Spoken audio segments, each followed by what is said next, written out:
But I want to talk about my kid. Because, so when someone asked me recently, like, she's 12, and they were like, what kind of music does she like? And when I was a young dad, I thought, I'm gonna get my kid to love good music. So I started playing her like Metallica, but she really took to Peter Gabriel. Right? She loved So. And you know, when they're kids, it's like they've got this perfect, beautiful, like, form where their ass is sort of up and their belly hangs over. And she would just rock the fuck out to Peter Gabriel. And then I got her into the Pogues. Do you know the Pogues? It's a British band, but they played Irish sort of punk, like folk music. And I got her, it was so good, my crowning achievement as a dad, when she was like just getting verbal. We're in a bathroom at a pizza place, and I'm taking her to the bathroom, and they're playing the Pogues. And she goes, Dada. And I go, yeah. She goes, Shane McGowan. Who's the fucking singer in the Pogues. And like probably one of our greatest poets. And I was like, oh my God. So I came out of the bathroom, I said to my wife, I'm like, dude, who's the best parent? She's like, I pushed her out of my fucking vagina. Like, you don't win this. And I was like, well, she doesn't like shooting music. And so anyway, I got her into Fleetwood Mac, a bunch of stuff. Anyway, she doesn't tell me anything, right? Because she doesn't even think what I do is cool. She never really comes to shows, and when she does, I'll be like, Bubba, what'd you think? Pretty cool. Like your dad? She's like, meh. So she does this thing. So getting her to love music, and she never opens up to me, but she has this grift that she does. At night, when we're putting her to bed, she'll say, Dad, I want to go on a night drive. And what that means is, we get in a car, she and I, we put the air conditioning on, and we drive around San Francisco. Well, sometimes it's cold. And sometimes we have tea. My wife makes us tea. We get in the car, and we drive around San Francisco right before she's supposed to go to bed. It's like a fucking grift. And then we drive around for like 2 hours, and she just talks. And it's the greatest thing ever, because she never answers any direct questions, but when we go on night drive, she tells me everything. And so it's really great, and we started singing songs and shit.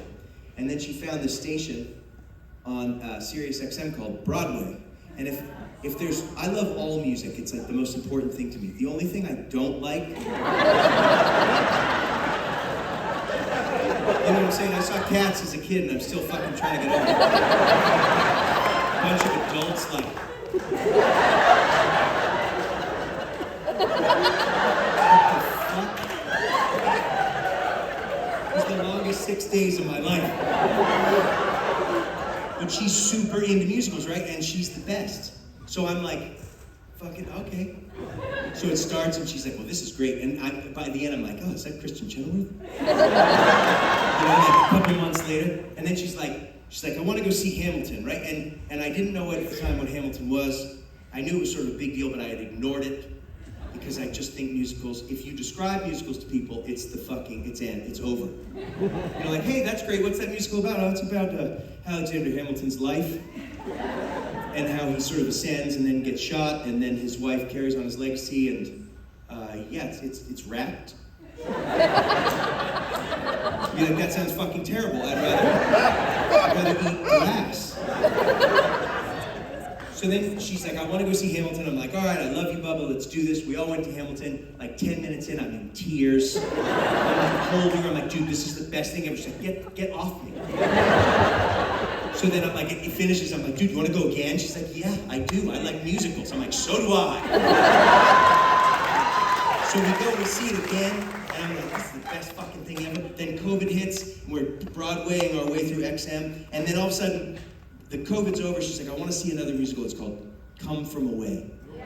So I said, what's it about? She said, well, on 9/11, the planes had nowhere to land because the airspace was restricted, so they all landed in Newfoundland. I'm like, fucking just stop. Like, are you kidding? That's a plot? That sounds terrible.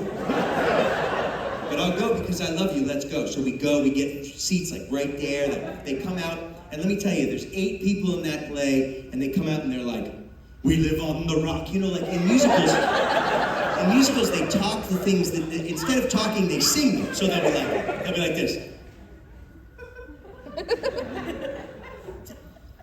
My coffee's cold. Yeah,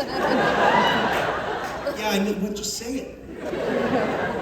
So it starts and they come out, we're on the rock, and I'm like, ugh, and I turn to my wife, and I'm like, just fucking kill me now. I'm like, can you push me into the sea? She's like, dude, it's 2 hours, just hang out. And then 10 minutes in, I'm in tears. Like complete tears, just heaving, just like, oh my God, this is so good, and humanity, right? I'm feeling like humanity's pulse through these fucking people. So anyway, this next song is the most musical song that I've got.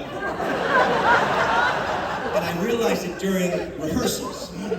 And this is the piano that I bought to learn how to play piano on tour, and it's got this thing called jazz scat. So it goes like this.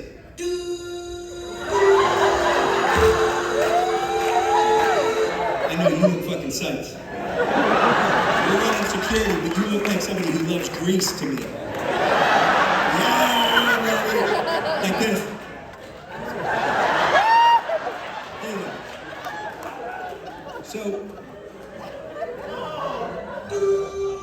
So if you wanted to play something kind of cool, like Home Sweet Home by Motley Crue, that's cool to me.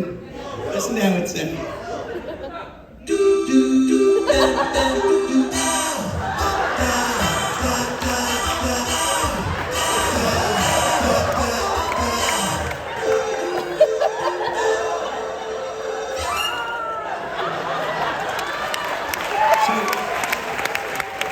In an attempt to get my child to like me, if she indeed comes to the show in San Francisco, I'm gonna have this down by then.